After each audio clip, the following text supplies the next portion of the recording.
اب کچھ دل کی طرف چلتے ہیں. حنیف بھائی آپ بتائیے کیسے کب وابستہ ہوئے؟ سب سے پہلے تو میں امیر اہل سنت کو سلام کہتا ہوں جو میں دعوت اسلامی کے موقع پر، اور دعوت اسلامی کو بھی سلام ہو. الحمدللہ کہ 40 سال پورے ہوئے ہیں. وابستہ تو 1981 میں ہی ہو گئے تھے.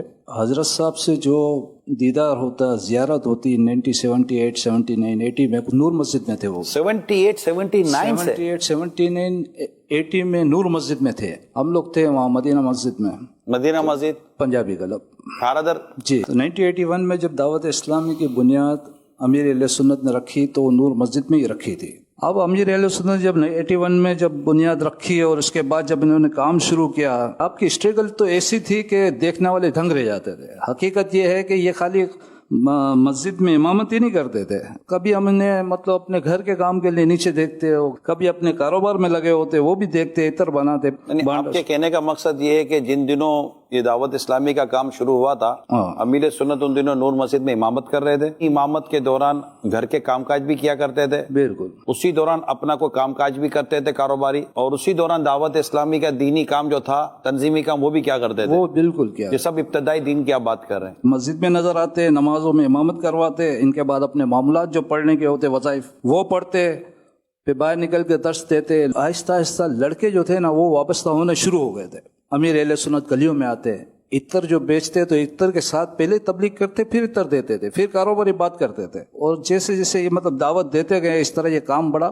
یہ آپ کی مسلسل جد و جہد، آپ کی شخصیت جو تھی نا اس میں ہماگیر جو چیزیں عمل کی طور پر بہت تھی، عمل بہت کرواتے تھے. ہم مطلب کہ نمازوں میں اور مسجدوں میں ایکٹیو تھے. جیسے کھانے کی سنتیں ہیں، اعتکاف کی نیت ہے، نماز پڑھنی ہے تو جماعت سے پڑھنی ہے، تو یہ ساری چیزیں کرواتے تو پھر وہ رجحان بڑھتا. سنت اور آداب کی طرف لانا. جی جی، عملی طور پہ مطلب اصلاح کی طرف جو ہے، عمل کی طرف جو زندگی ہے، لائف ہے، اس کے متعلق جو حضرت صاحب بیان کراتے تو بہت غور سے سنتے تھے لوگ. پھر چوک درس شروع کرتے یا درس دیتے تو لوگ بھی آتے تھے. بڑھتی گئی دعوت جس سمے وہ لوگ جو مطلب کہ اسلامی بھائی ذوق تو ذوق آتے گئے نا، تو اس میں بہت سے اسٹوڈنٹ بھی تھے، کالجوں میں پڑھتے تھے. اب وہاں ٹیوشن سینٹر ہوتے تھے نا، وہاں بھی یہ بات ہونے لگی تھی کہ امیر اہل سنت جو ہے الیاس قادری صاحب ہے کون. اب وہ حضرت صاحب نے داڑھی کے متعلق جو بتایا، داڑھی رکھنے کا تو رواج تھا ہی نہیں نا. داڑھی کہاں، داڑھی رکھے تو یوں سمجھے کہ بہت بڑی بات ہو جاتی تھی.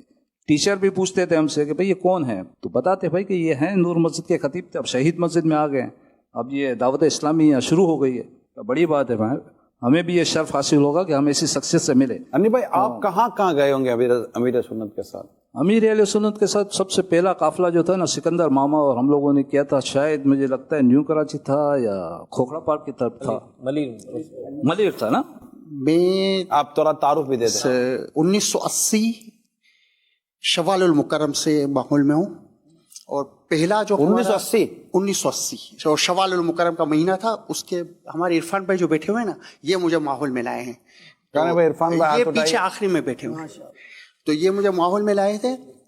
انہوں نے آخری رمضان شریف کا 3 دن کا نفل اعتکاف کیا تھا، اور شوال المکرم کے مہینے کے اندر جو جمعہ کا صبح کا اجتماع تھا نا، اس میں مطلب میں ماحول میں آیا ہوں. چھٹی کے روز ہم گلزار حبیب سے ہم لوگ گئے ملیر صاحب داد کوٹ.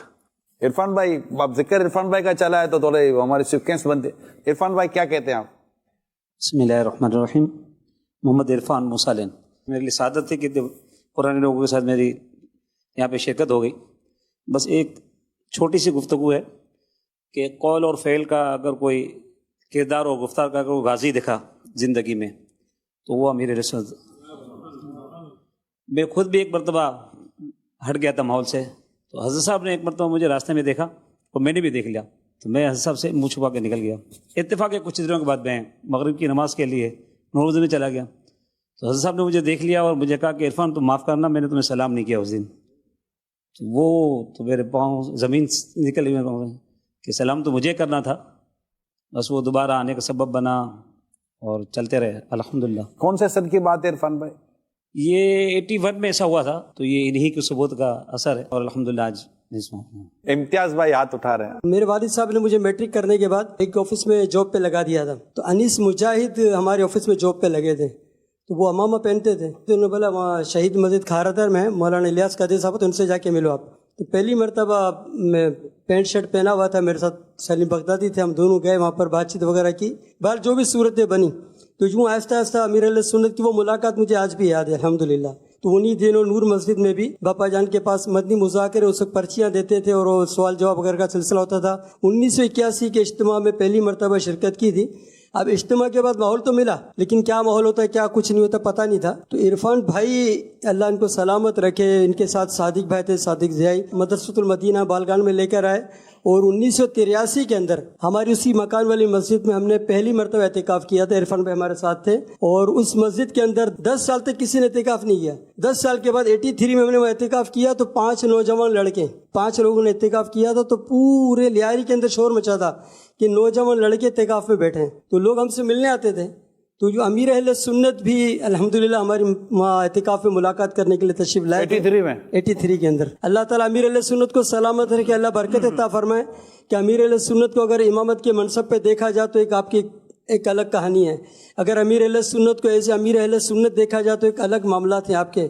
قربانیوں کے واقعات اور دعوت اسلامی کو اس نیج پر پہنچانے میں جو ہم نے اوائل میں دیکھا، اس میں ایک جھلک آپ کے سامنے پیش کرتا ہوں۔ 1982 کی بات ہے، میری زندگی کا پہلا واقعہ تھا۔ ایک مرتبہ ویسے بیٹھے تھے تو باپا جان نے فرمایا کہ آج ہم فلاں علاقے میں جائیں گے تو آپ بھی ہمارے ساتھ چلو۔ کالج میں پڑھتا تھا، گاڑی وغیرہ بھی نہیں تھی، ایسی بس ایک علاقے میں ہم گئے سب۔ وہاں پر علاقے کا نام نہیں لیتا ہوں کیونکہ وہاں دل خراش واقعہ ہوا تھا۔ عصر کی نماز میں بیان ہوا، استقبال ہوا، خیر خواہی وغیرہ کا سلسلہ ہوا۔ مغرب میں ایک علاقے میں گئے، قریب مسجد رہتی اس میں، تو وہاں ہم گئے تو وہاں بھی بیانات وغیرہ کا سلسلہ امیر اہل سنت نے بیان کیا اور سب کچھ کیا۔ عشاء کی نماز میں ایک مسجد میں ہم گئے، امیر اہل سنت جو اقامت دیتے ان کے برابر میں تشریف فرما ہوتے تھے، تو اس وقت امیر اہل سنت نے کھڑے ہو کر یہ اعلان کیا فرض نماز سلام پھیرنے کے بعد کہ ابھی نماز کے بعد کچھ سنت وغیرہ بیان کی جائیں گی تو آپ سب تشریف رکھیے گا۔ مطلب یہ جملہ ابھی آپ کا مکمل نہیں ہوا تھا، کسی نے بڑی بدتمیزی کے ساتھ امیر اہل سنت کو جھاڑنا شروع کر دیا، بڑے آئے تبلیغ کرنے کے لیے، نکلو یہاں سے، اس طرح کے الفاظ انہوں نے نکالے، اور نمازی کو کہا کہ سب کو دھکے مار کر باہر نکالو، کوئی ضرورت نہیں ہمارے تبلیغ کرنے کی۔ تو امیر اہل سنت نے فرمایا کہ دیکھیں ہم چلے جاتے ہیں، ہم نے بھی سنتیں پڑھنی، وطر پڑھنی ہے، ہم چلے جائیں گے۔ تو پھر ہم کو کہا کہ ٹھیک ہے باہر جا کے پڑھو آپ لوگ۔ تو وہ کچھ کاکے تھے، بوڑھے تھے، انہوں نے کہا کہ نہیں میں یہاں باہر سین میں آپ لوگ نماز پڑھ لو۔ نماز پڑھنے کے بعد ہم پریشان تھے، میری زندگی کا پہلا واقعہ۔ تو امیر اہل سنت اور بھی اسلام بھائی ساتھ میں تھے، تو بڑے پیار سے ہمیں سمجھایا کہ یہ بیچارے نہ سمجھ ہے، ان کو پتہ نہیں ہے، چلو کوئی بات نہیں، اللہ تعالیٰ خیر فرمائے گا، اللہ مدد کرے گا ہماری۔ باہر نکل کر اسلام بھائی سے فرمایا کہ آپ مسجد کے باہر درس دو، چوک درس جیسا ہوتا تھا ہمارا، تو انہوں نے وہاں پر درس دینا شروع کیا۔ درس دیا تو جو لوگ تھے وہ باہر نکل کے بھی شور مچانے لگے، تو اس میں کچھ تھے محبت کرنے والے تھے یا جو بھی تھے، انہوں نے کہا کہ بھائی مسجد سے باہر درس دے رہے ہیں نا، دے لو تو ان کو۔ تو بہرحال مسجد کے باہر نکل کے پھر درس وغیرہ دیا اور سارے ملاقاتیں وغیرہ ہوئی۔ تو مجھے جب یہ واقعہ یاد آتا ہے تو میں سوچتا ہوں کہ اگر اس وقت امیر اہل سنت کو جس بے دردی کے ساتھ جھڑک کر نکالا، امیر اہل سنت یہ سوچتے اپنے زور پر کہ کیا ضرورت ہے تبلیغ کرنے کی، میں اپنی مسجد میں ٹھیک ہوں، میں وہاں بھی تو سب کچھ کرتا ہوں، کیا ضرورت ہے دعوت اسلامی کا کام کرنے کا۔ اس طرح کا معاملہ سوچ کر اگر آپ ایک جگہ بیٹھ جاتے تو پتہ نہیں ہمارا کیا ہوتا۔ اللہ تعالیٰ میرے مرشد کو سلامت رکھے۔ آج جو کچھ بھی ہے امیر اہل سنت کا صدقہ ہے، امیر اہل سنت کی مہربانی ہے۔ دعوت اسلامی جہاں بھی پہنچی، جدھر بھی پہنچی، امیر اہل سنت کی قربانیاں ہیں۔ اللہ پاک نے ان کو صبر بھی عطا فرمایا تھا، جذبہ بھی عطا فرمایا تھا، جوش بھی عطا فرمایا تھا، اور اللہ پاک نے امیر اہل سنت کو، امام غزالی کو فیض عطا فرمایا تھا کہ ہم ابھی نئے نئے تھے، ہمیں باقاعدہ امیر اہل سنت کی طرف سے تاکید ہوتی کہ منہاج العابدین پوری پڑھو، اور پھر منہاج العابدین کے اسباق پڑھنے کے بعد ہم سے پوچھا جاتا تھا کہ کیا پڑھا آپ نے، جواب دیں۔ پھر جب ہم کسی بات پر امیر اہل سنت سوال کرتے تھے اور ہم جواب دیتے تھے تو وہ سبز ڈبیاں آپ کی ماشاءاللہ موجود رہتی تھیں، امبر کی خوش امبر کی ڈبیاں، تو تحفے میں پیش کیا کرتے تھے۔ تو جب میرا پہلا سفر زندگی میں پہلی مرتبہ چل کوئٹہ ہوا تھا میں، تو کیا ہوتا ہے امیر اہل سنت کے ساتھ جو سفر ہوتا ہے اس کو چل ہی کہتے ہیں۔ میں تو چل ہی کہوں گا، اس وقت تو چل کا تصور بھی نہیں تھا، لیکن وہ جب سفر کیا تو پتہ چلا کہ یار واقعی امیر اہل سنت ہے۔ تو میں ایک اسلام بھائی کے ساتھ موٹر سائیکل پر کتاب گھر پہنچا، 5-6 موٹر سائیکلیں ہوں گی، آگے آگے چل رہے تھے۔ تو دوران سفر باپا نے مجھ سے فرمایا کہ چلنا لاہور، چلنا کوئٹہ۔ تو میں تو پریشان کہ کہا کوئٹہ، کہا لاہور، کیسے جائیں گے۔ ایئرپورٹ پہ جب پہنچے تو میں نے کہا پاپا میں چلنے کے لیے تیار ہوں۔ تو بولے اچھا، تو بولے کرایہ ٹکٹ لے لو اب۔ تو میں کہا میرے پاس تو پیسے ہی نہیں ہے۔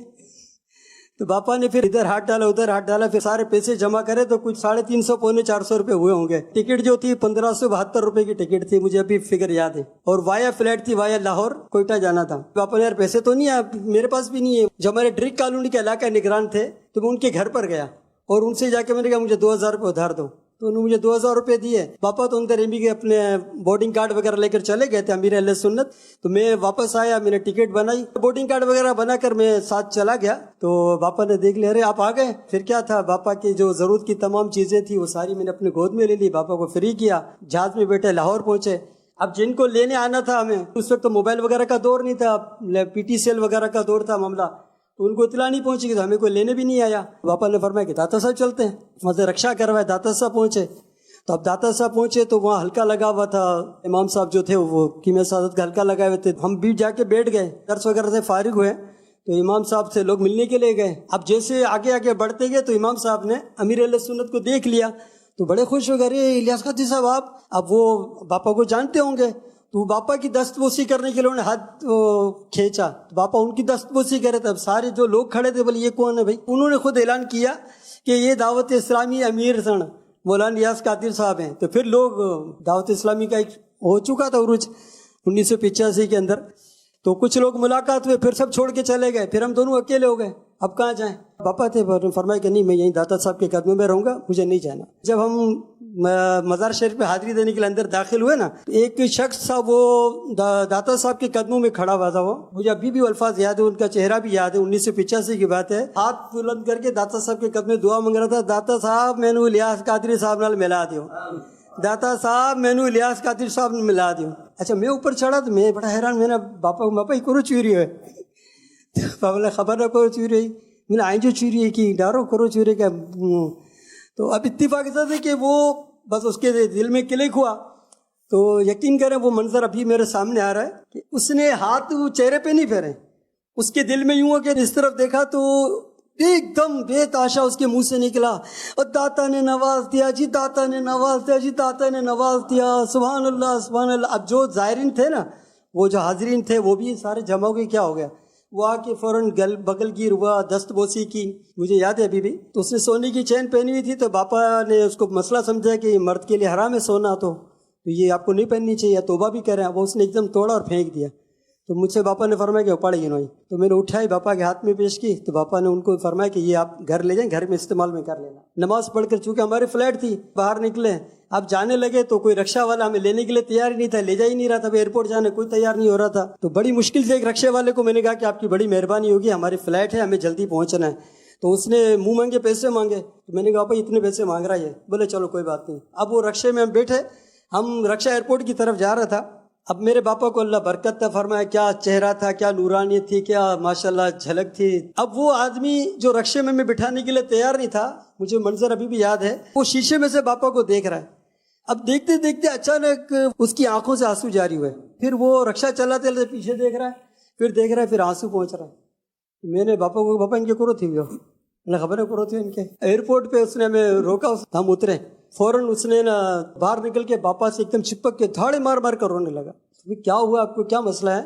تو اس نے بتایا کہ میں آپ کو رکشے میں بٹھانے سے پہلے داتا صاحب کے قدموں میں حاضر تھا, اور میں نے داتا صاحب کی بارگاہ میں دعا کی.